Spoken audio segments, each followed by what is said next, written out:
여러분, 인생 사는 것이 결코 수월하거나 간단하지 않습니다. 우리가 만나는 인생의 많은 문제들을 두 부류로 나누라면 좋은 일과 나쁜 일이죠. 고난과 즐거운 일, 이게 연속으로 옵니다. 인생에 굴곡이 많습니다. 오를 때가 있으면 떨어질 때가 있고요. 고난 가운데 있으면 또 하나님이 즐거운 때도 허락해 주시고요.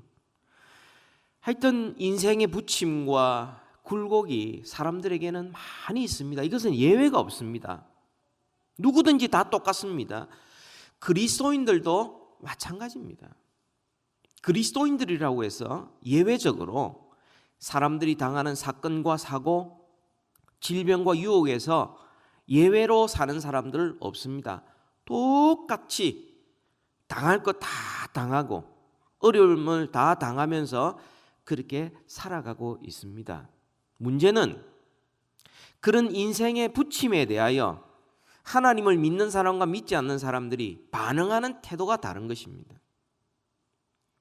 하나님을 믿는 사람들은 여러 가지 시험을 만났을 때 이상히 여기지 않습니다. 우리가 이 땅에 사는 날 동안 인생에 굴곡이 있다는 것, 고난과 슬픔이 있고 기쁨과 즐거움이 같이 섞여 있다는 것, 우리가 그걸 알기 때문에 이상히 여기지 않습니다. 더더욱이나 우리는 예수를 믿는 사람이기 때문에 이제 세상에 속한 사람이 아니기 때문에 여러 가지 시험이 있다는 것 압니다.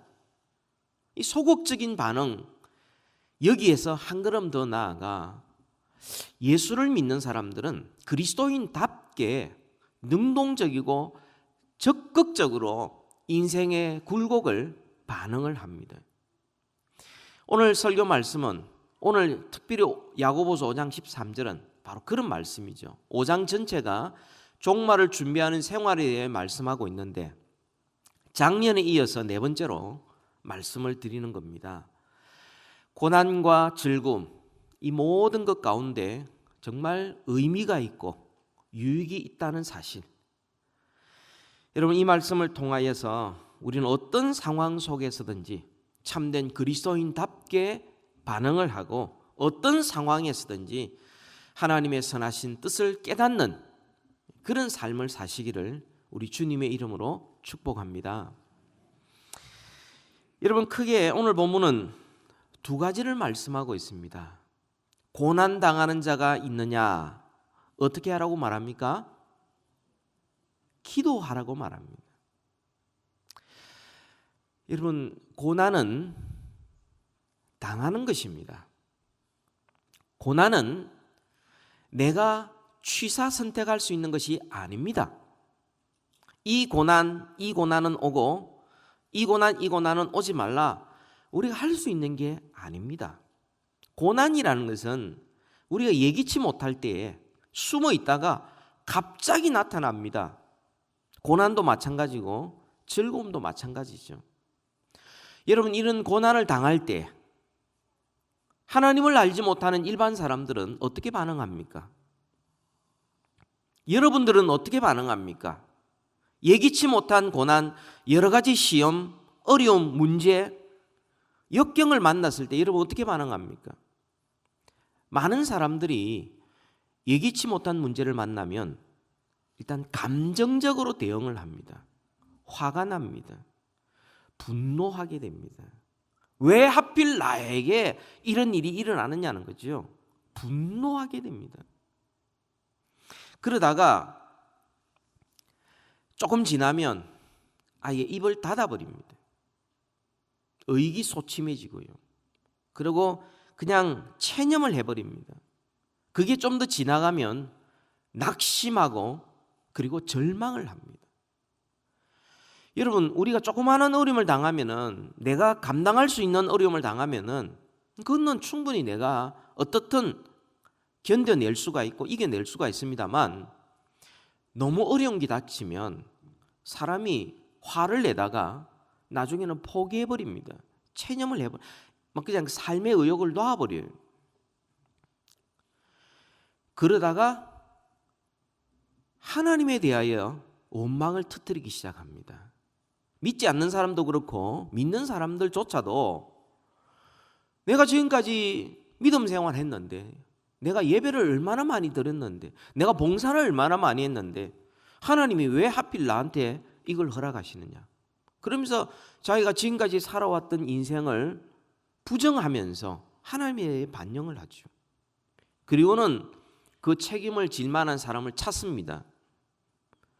그래서 누구 때문에 그렇고, 어떤 환경 때문에 그렇고, 내가 어떤 결정을 그렇게 했기 때문에 그렇고, 그러면서 책임을 전가할 것을 찾습니다. 여러분, 이런 감정적이고 이런 본능적인 반응, 이게 무슨 도움이 됩니까?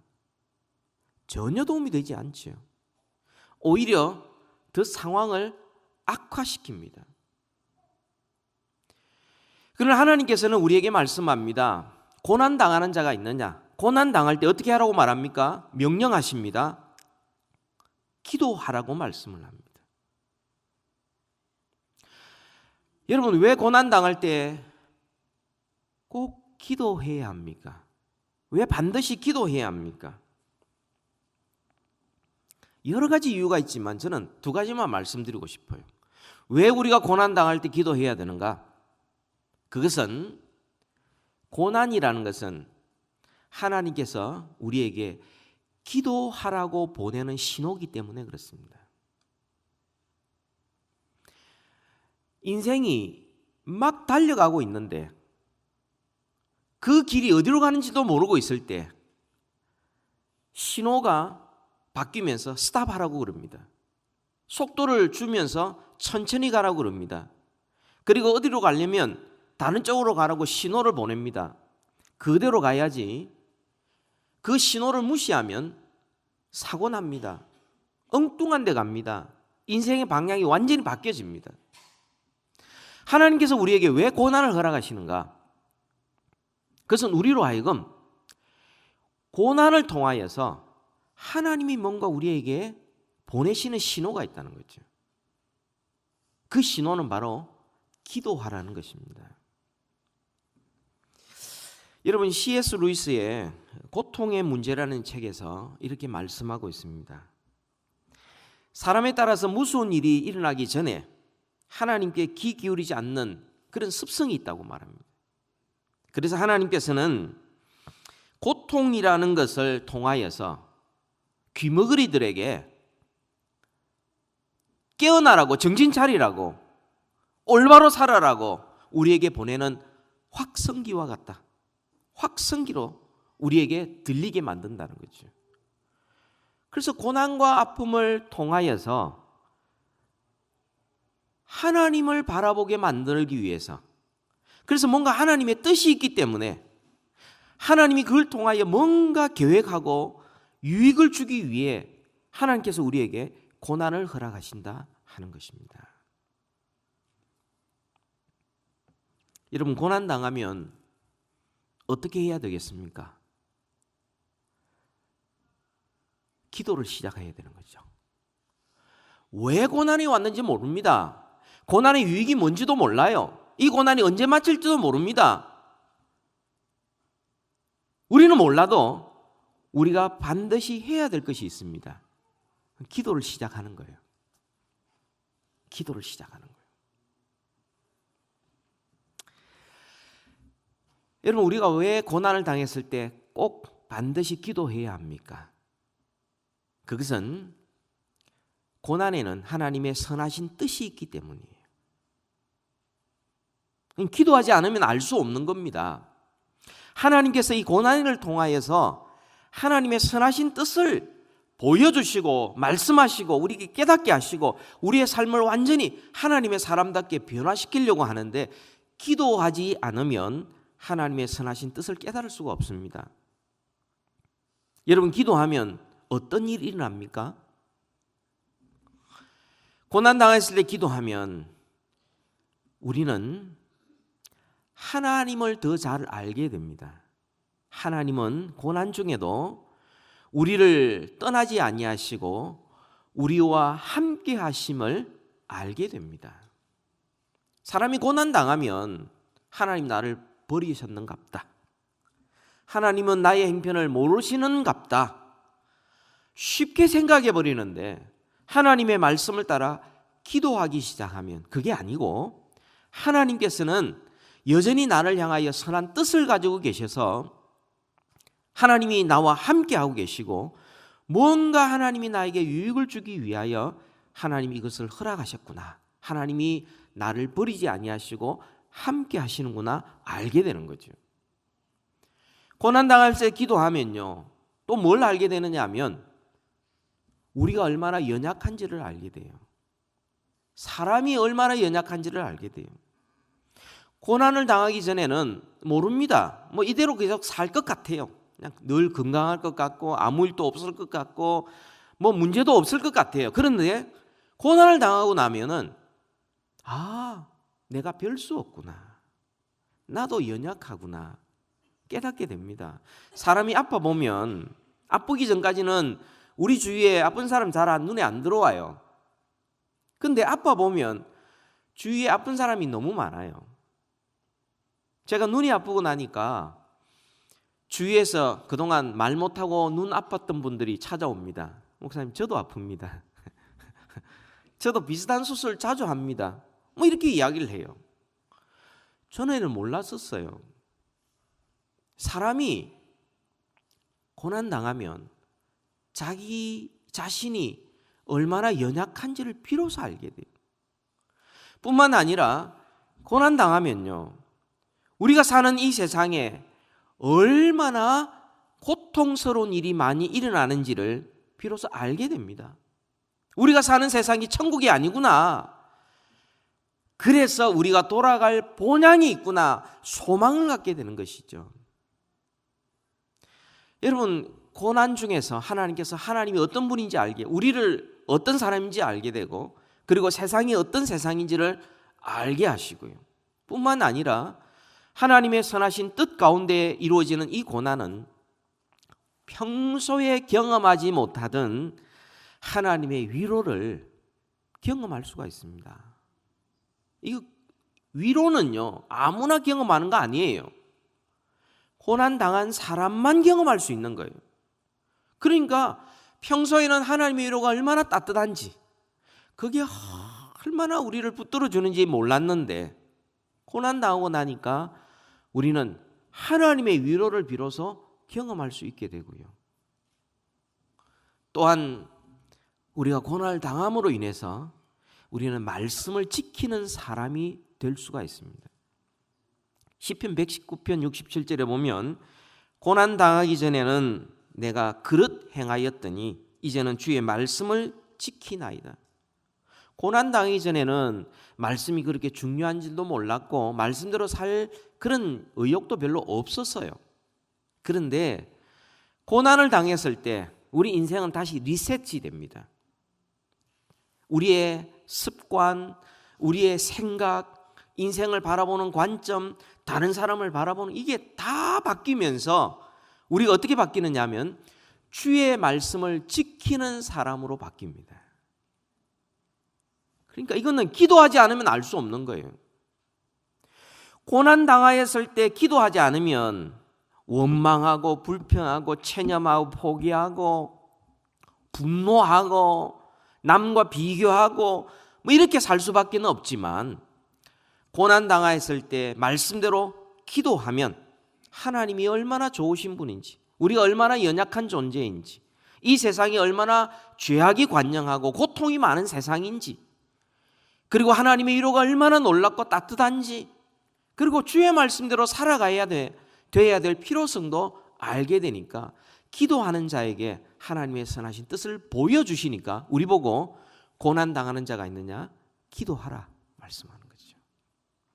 여러분, 기도하면 어떤 일이 납니까? 기도 막 하는 순간 갑자기 문제가 해결됩니까? 기도하면 없던 돈이 막 생깁니까? 여러분, 우리가 기도하기 하는 순간 우리에게는 크게 두 가지가 일어납니다. 그 첫 번째로는요, 환경을 바꾸고 고난이 없어지는 대신에 하나님께서는 먼저 기도하는 우리 자신을 변화시켜 주십니다. 초라한 인격을 예수 그리스도의 인격으로 바꾸어 주십니다. 여러분 마태복음 26장 39절에서 42절까지 보면 예수님께서 기도하시지 않습니까? 고난 중에 기도하고 계시거든요. 겟세마네 동산에서 제자들에게 뭐라고 말씀합니까? 시험에 들지 않게 깨어 기도하라고 말씀을 합니다. 여러분 고난 당한다고 다 시험 드는 것 아니에요. 고난 당한다고 다 유혹받고 다 그렇게 되는 것 아니에요. 기도하지 않으면 시험에 빠집니다.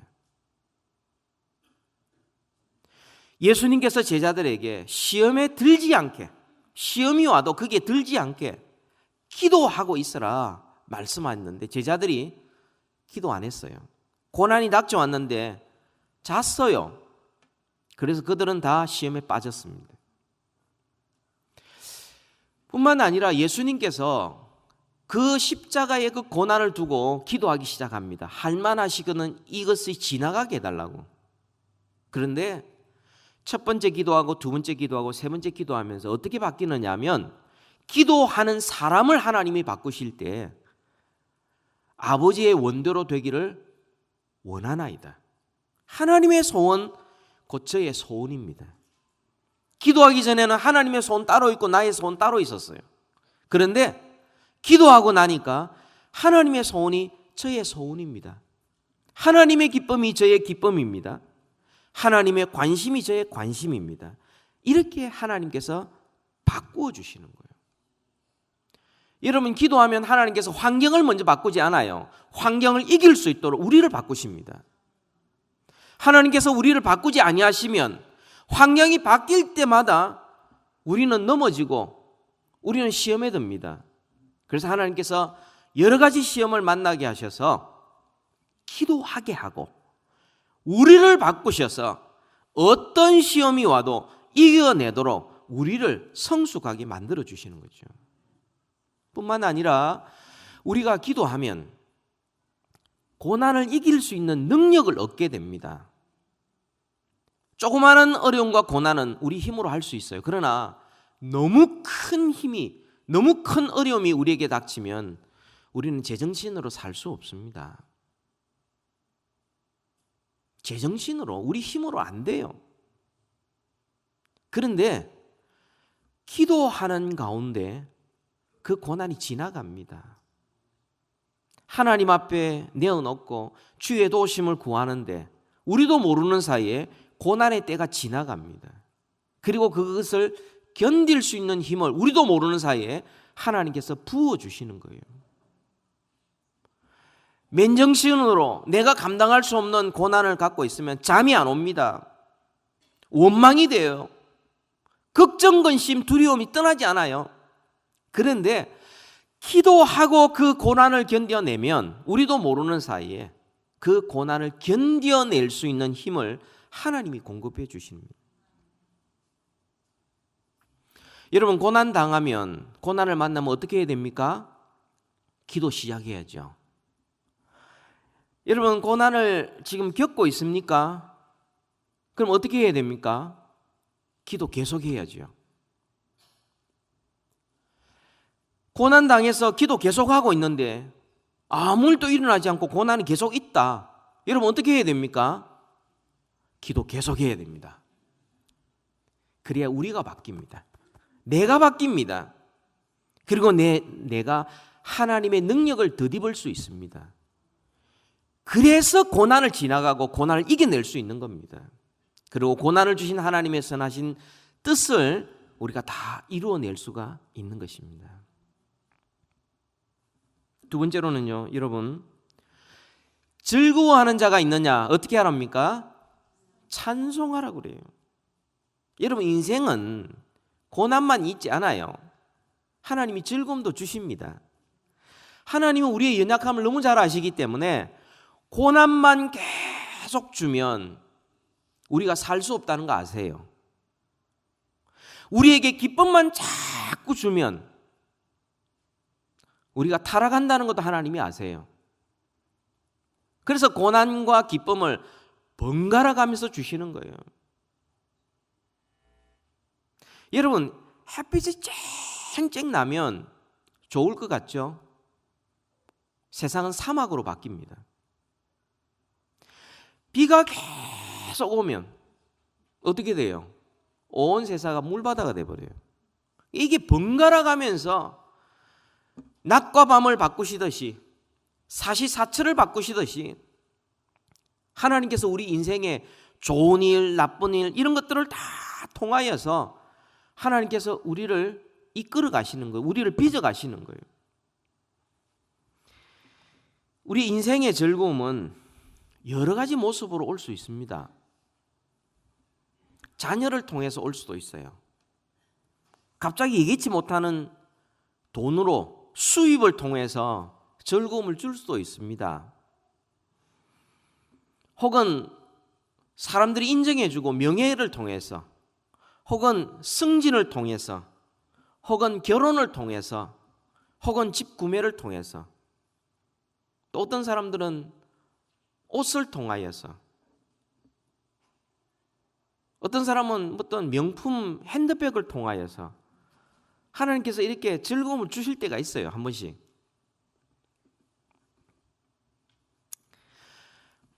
우리 인생에 형통하고 편할 때 사람들이 어떻게 반응합니까? 형통하고 편하면 우리도 모르는 사이에 교만해집니다. 우리도 모르는 사이에 갖지 못한 사람들을 무시합니다. 비교합니다. 더 가진 사람을 부러워합니다. 그러는 사이에 점점 하나님을 떠납니다. 사실 신앙생활에 해이해지고 나태해지는 것이요, 고난을 통하여 주어지는 것보다 오히려 모든 일에 문제가 없을 때, 잘 풀릴 때 신앙생활이 더 나태해진다고요. 하나님과 관계가 더 멀어져요. 주님 이름 불러도 전혀 감동이 없어요. 사람이 그렇게 됩니다. 예수님께서는 우리에게 즐거워할 때 우리에게 명령합니다. 찬송하라고 말합니다. 우리가 왜 즐거워할 일이 있을 때 꼭 찬송해야 합니까? 그것은 모든 복을 주신 하나님을 기억해야 하기 때문입니다. 신명기 9장 4절과 5절에 보면 주님께서 가나안 땅을 선물로 주시는데 이게 너희들의 공의로움과 너희들의 어떤 행위로 주어지는 것이 결코 아니고 이거는 하나님의 선물이다, 이렇게 말씀하세요. 그러니까 우리가 좋은 일이 일어났을 때 그것이 하나님을 기억하기 위해서 우리는 좋은 일이 있을 때 찬송해야 합니다. 뿐만 아니라 그리스도인이란 항상 마음 중심이 하나님을 향하는 사람이기 때문에 그렇습니다. 여러분, 우리에게 즐거움을 준 어떤 대상이나 사람이 있으면은 그 즐거움에 대하여 표시하려고 하고 보고 또 보고 싶고 뿌듯해하고 자랑하고 싶은 것이 인간의 본성입니다. 숨길 수가 없어요. 사람이 좋아하는 사람 생기면, 연애하면 얼굴이 좋아진다 그러잖아요. 숨길 수가 없어요. 숨길 수가 없어요. 어떤 좋은 물건을 자기가 가지면 숨길 수가 없어요. 명품 핸드백을 갑자기 선물로 받았다. 여러분, 그거 숨길 수 있겠습니까? 일부러 그 브랜드 있는 거 딱 표시나게 들고 다닙니다. 그거 놓을 때도 그렇게 딱 놓습니다. 보면 딱 알아요. 그게 사람의 본성이, 이거는 숨길 수가 없습니다. 근데 하나님께서는 우리에게 좋은 일이 일어났을 때 그 좋은 것 그 자체에만 집착하지 아니하고 그 좋은 것을 주신 하나님께로 향하게 하기 위해서 우리에게 찬송하라고 말합니다. 좋은 것, 하나님이 주신 것 선물 그 자체에 집착하는 것을 중독이라고 말합니다. 중독이라고 말합니다. 그런데 그 모든 것이 하나님이 주신 선물이요, 그 즐거움의 근원이 하나님 것을 기억하여 마음에 가득한 것, 이게 바로 찬송이에요. 찬송. 여러분, 찬송이라는 게 꼭 우리 성가대처럼 이렇게 곡조가 있었으만 찬송이 아니에요. 요즘은 랩도 찬송이죠, 그죠? 말도 찬송입니다, 실제로. 그러니까 자기가 뭘 자랑하는지, 마음속에 뭘 진짜 기뻐하는지, 그게 진짜 찬송의 대상이에요. 믿는 자들은 그 모든 즐거움의 근원이 하나님께로부터 왔음을 고백하는 사람, 이 사람이 그리스도인이에요. 그래서 찬송은 하나님께만 합당한 것입니다. 보석, 명품, 자동차, 아내, 남편, 자식, 집, 승진하는 것, 건강, 모든 것을 가지고 즐거워할 때에 우리는 그 모든 것을 주신 하나님을 찬송하고 즐거워하는 것이죠. 그거 잊지 말라고. 여러분, 찬송하면 뭐가 달라집니까? 찬송하면요, 하나님의 선하심을 기억할 뿐만 아니라 우리 스스로가 겸손해질 수가 있습니다. 가졌을 때의 행동 다르고 없었을 때의 행동 다른 그런 사람이 아니라 모든 것을 우리에게 가장 좋은 것을 주기 원하시는 하나님 때문에 즐거워할 수 있는 이런 사람으로 우리가 변화될 수 있는 것이죠. 시편 144편 3절에 보면 여호와여, 사람이 무엇이기에 주께서 그를 알아주시며 인생이 무엇이기에 그를 생각하시나이까. 하나님 생각할수록 더 기쁜 거죠. 물건 때문에 기뻐하면 물건이 낡아 없어지면 속상합니다, 그죠? 자식 때문에 기뻐하면 자식이 내 마음대로 되지 않으면 속상합니다, 그죠? 집을 가졌을 때 기쁘면 집이 없을 때는 속상합니다. 그런 삶이 아니라 하나님께서 주신 모든 것을 기뻐하고 낡고 없어질지라도 우리에게 가장 좋은 것을 주기 원하시는 하나님 때문에 변함없이 즐거워하고 기뻐하고 감사할 수 있는 사람이 그리스도인들이에요. 하나님께서 우리 육신을 연약하게 만드셨으면 그 육신의 강건함을 위하여 기도해야 되겠지만 때로는 회복이 안 될 수도 있어요. 이 상태로 계속 갈 수도 있습니다만, 그러나 우리에게는 육체가 영원하지 않다는 것을 알게 되고, 그리고 우리를 다시금 부활의 몸으로, 영광의 몸으로 우리를 변화시킬 하나님을 소망하면서 우리는 그 어려움을 지나가게 되고요, 마침내 주님 오실 그때에 우리 주님처럼 영광스럽게 변화될 것을 소망하면서 낙심하지 아니하고 우리가 살아갈 수 있는 것이죠.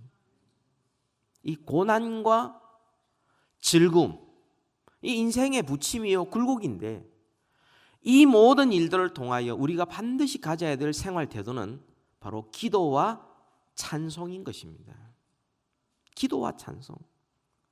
고난 닥쳤을 때 기도를 시작하는 사람은 고난이 다 마치고 난 다음에도 하나님 앞에 기도할 수 있습니다. 즐거울 때에 찬송할 수 있는 사람, 하나님을 찬송할 수 있는 사람은 어떤 형편에서든지 찬송할 능력을 얻게 됩니다.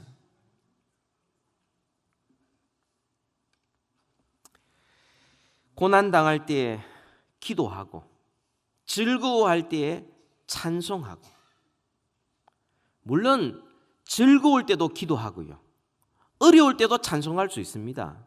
주님께서 하신 말씀이 고난 당할 때만 기도하라는 것도 아니고 즐거울 때만 찬송하라는 것도 아니에요. 고난 당하든 즐거울 때든 기도할 수 있고요, 또 찬송할 수 있는 것.